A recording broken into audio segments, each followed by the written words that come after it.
I'm already too famous to myself. Okay, it's not good for me. Okay. So what happened? We're there in Gan Eden, and it says God placed him there. So guys, try to think. Guys. Why did God put him in Gan Eden? What it means to work and to guard the garden. It's very strange.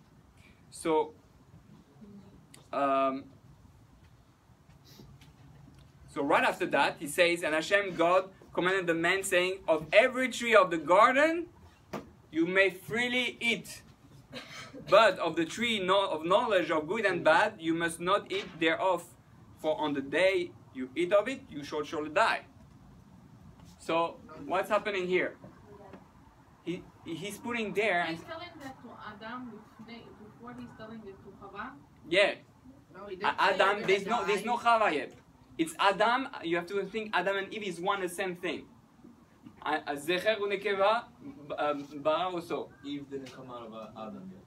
They were one. It's one neshama. Still one. You understand? The reason you're marrying your soulmate is because he's the other half. You only half of a neshama, right? And until he's one with you, it becomes one full.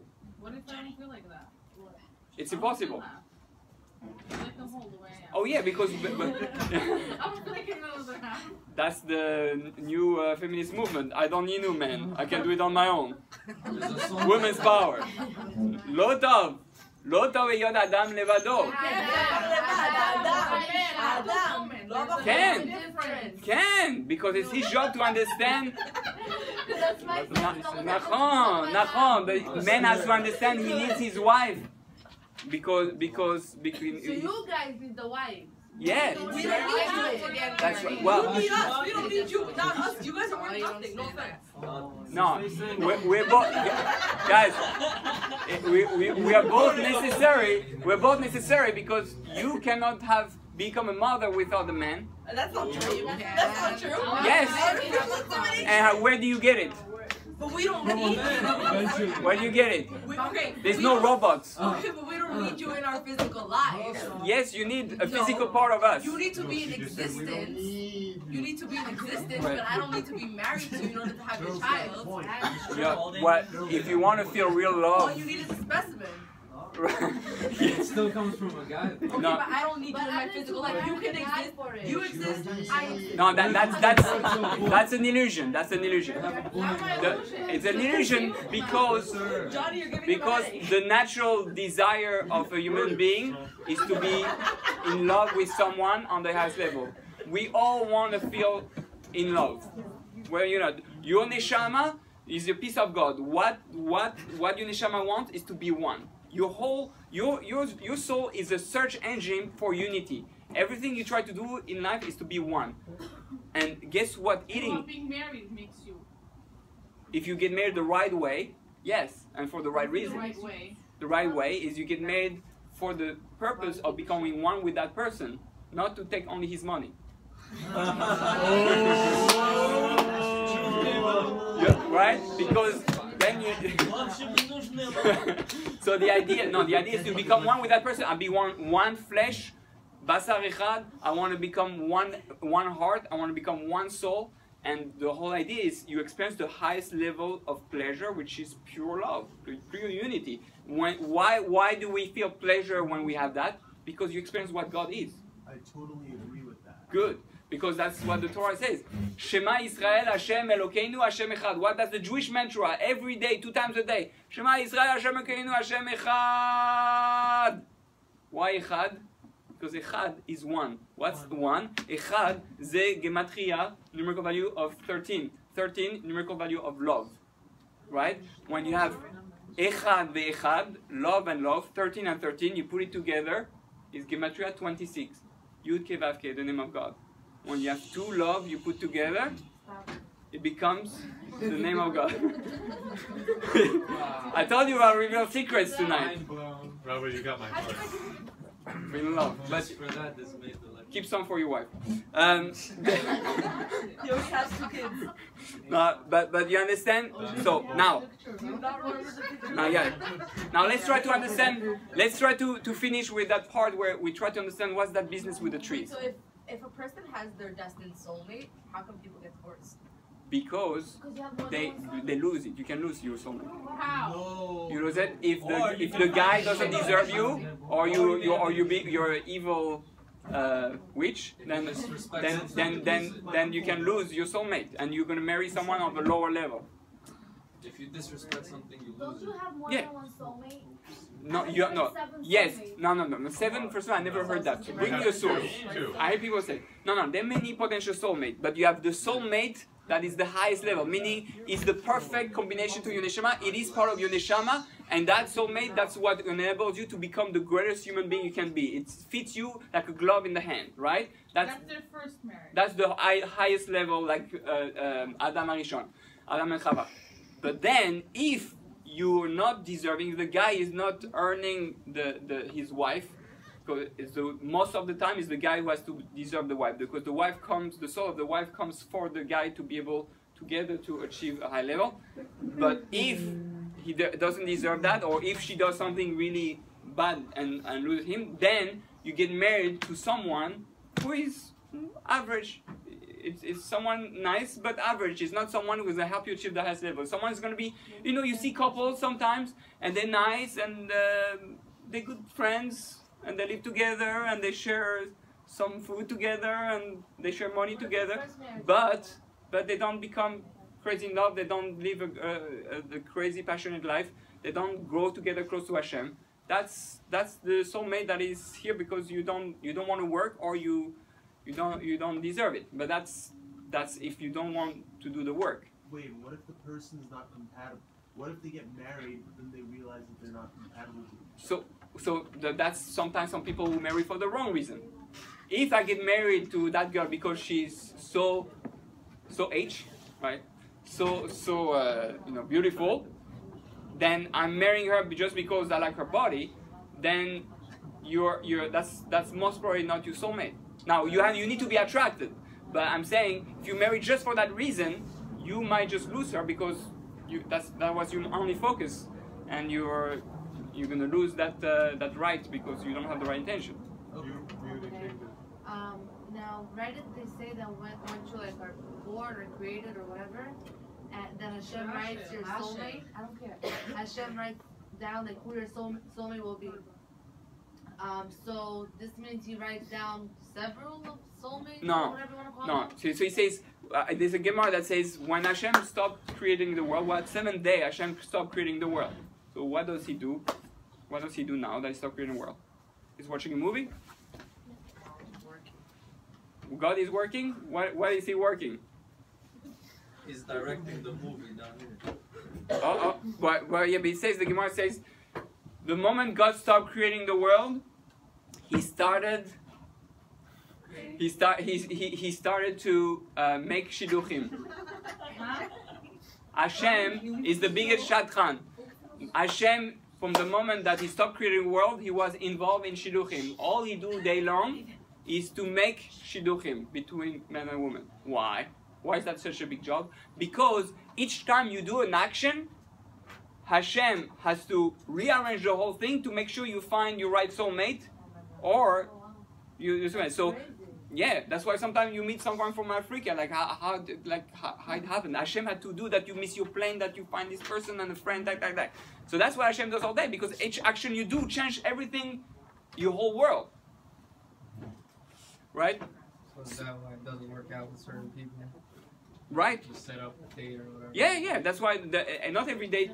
So some dates at the beginning you go there and you're meeting your average soulmate because you didn't really work to achieve your soulmate. But then you grow. So don't use e-harmony. What? Don't use e-harmony. Use Tinder instead. No. So you have to be smart, and you have to do what's necessary. But okay. So guys, I want to finish, guys. Shh. Check it, bevakasha. Check it. So what's happening is, what's the big deal with the trees? Like, come on, that's really what Hashem wants to be there in the trees. Shh, guys. The trees, all what Hashem wants really is for us to learn about Him, to be one with Him. Okay? He wants us to be crazy in love with Him. You know, the biggest, the most romantic story in the world, the best movie of all, the best Hollywood romantic movie is the movie of this world between the story of God and earth, and how we're going to fall in love with it. So what does God do? God creates a garden in there with a lot of trees and fruits. But what are those trees and fruits? He wants us to eat. All those are knowledge about God's creation. It's like I'm a husband and I want to show my wife how good of a being I am so that she can fall in love with me. And she understands how much I love her and how great I am as a person. So what do? I bring her in the museum of who I am. And there, in that part of the museum, she's gonna check like, actually I'm the best cook.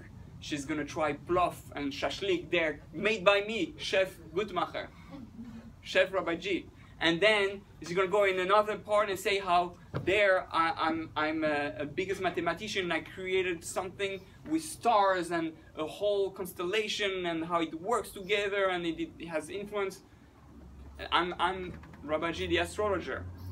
And then another part I'm gonna be there how I created animals, or another place where I compose music. I created something called notes of music and I make songs for her, and she goes there. And she goes there and she goes and it's just like, wow, that's incredible artist, human being. So Hashem says, go in the garden, go eat from all the trees. What are trees?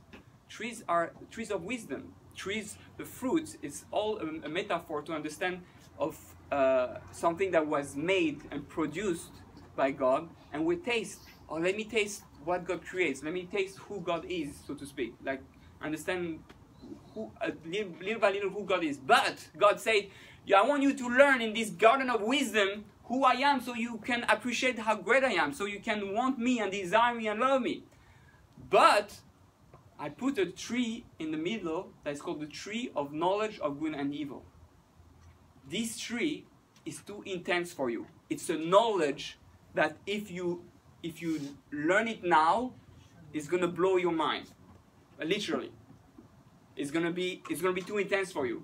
It's like a child who is learning, and he said, I want to know how the sun works. And you bring him to a class of Einstein. The kid is like, he's gonna run away.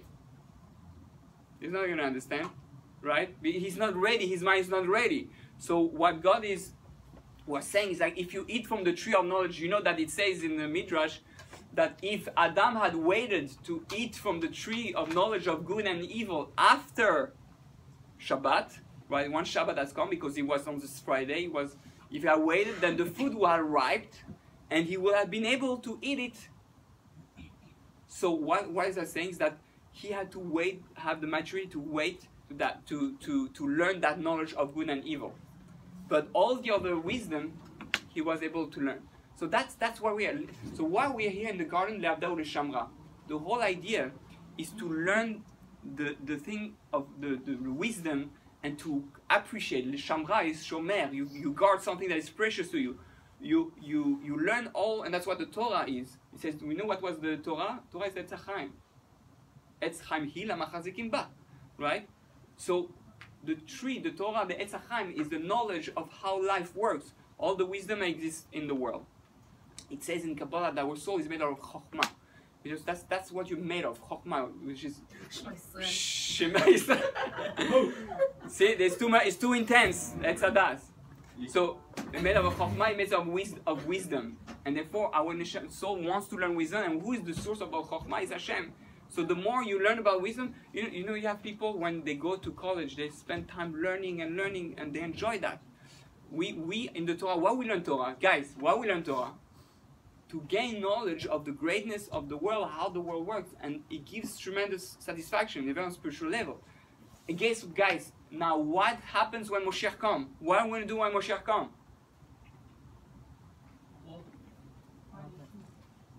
We're going to be learning Torah all day long. Now, how is that fun? How is that fun? Because we're going to understand it more. Right. When you learn on the level of, you know, when I come to you and you say, I'm going to give you the secrets of creation, you want to know how the world works, you want to know who Hashem really is, you want to know how your soul can fly in the air and then become an avatar and like do incredible stuff. It's a thing that your soul thirsts for, but the body prevents you from feeling that after the sin. The body doesn't want to do that. The body wants to feel, you know, lazy, to be in bed, to have jacuzzi, popcorn, movies, whatever it is, physical, girls, boys, whatever, right? That's what the body wants. The neshama just wants to connect to God, and we do it through wisdom. So when Moshiach comes, we're going to spend our whole time learning about who God is, and out of that, when you learn something and say, you know, you learn something, say, whoa, you know, what would a, right? Because it's so incredible. So that's what happened with the tree of knowledge of good and evil, is that he learned from it too early, and literally, it turned off the light. So that's what happened. According to some opinions in Kabbalah, it says there was Shvirat HaKelim. The light of Hashem, the light of the first day, broke into pieces. That Adam was not able to take it because it was too much. God said, you understand what is God and what is not God? That's Tov Vera. What's Tov Vera? Tov is Hashem, Ra is Lo Hashem. It's no Hashem. That's, you want to understand who I am 100%? You're not ready. It's like someone who tries to learn Kabbalah, he doesn't know even Aleph Bet. So you have to be ready to understand those concepts, very lofty concepts. So the whole idea is that we have for now, that we learned till now, there's more to it that we'll understand next time. But the idea is that God placed us in this earth in order to become one with God, in a way that is the most pleasurable way. God designed the system that our soul is made of wisdom, and the more wisdom we gain, wisdom about love, wisdom about the soul, spirituality, wisdom of the earth, we as human beings, we're researchers. We want to know how many fish are in the sea and how they work and how does the human body works, right? We spend thousands of dollars in research. Are they UFOs? How does the universe work? How many galaxies? You understand what's happening with science? That's what we spend our whole time doing with our life. If we don't run after physical pleasure, we try to understand how life works more in a scientific way. And that's why today, science and Kabbalah, the secrets, they come hand in hand. We start understanding the wisdom of how everything works before Moshiach comes, so that we get ready for Moshiach. So when Moshiach comes, that will be the beginning of a new era where we're all gonna go in the sea, in the world of wisdom, and understand what happened since the beginning of time. What we were not ready to understand, Adam Arishon was not ready to wait till the time of Shabbat. So Bezat Hashem, we should all be thirsty for wisdom, and make sure we don't go too fast in our approach and growth, and we come close to God with Torah step by step. Don't think you have to be a tzaddik, and then one day we all little by little grow, and we all little by little will get our real soulmate, and Bezat Hashem will live in Gan Eden again soon, be Israel, Moshiach. Amen.